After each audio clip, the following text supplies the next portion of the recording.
Lugadanan sarong lalaki na nagmamaneho kan garong, makalis aksidenteng mabangga kan nakasunod na bus sa Maharlika Highway sa Barangay Talubatib, Labo, Camarines Norte. Sa kusog kan impact, may hiling sa dashcam footage na nakaapon sa tinampo ang garong, asin ang driver kaini na daina pinangaranan kan mga otoridad. Dawa ang mga kargang tinapay kan lunadan, nagkawararakman sa tinampo.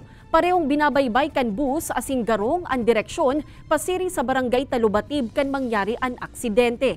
Sigun sa PNP, mayong taillight ang garong kaya nabangga ini kan bus. Tulos man na nagresponde ang MDRRMO asin idinalagan sa ospital ang lugadang driver. Mantang mayo man ni nakulugan sa mga lunadan sa lunad kan bus. Sa ngunya nagkasundo naman ang duwang lado.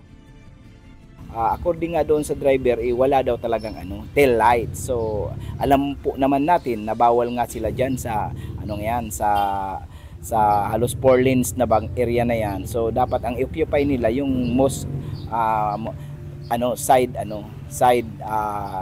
road.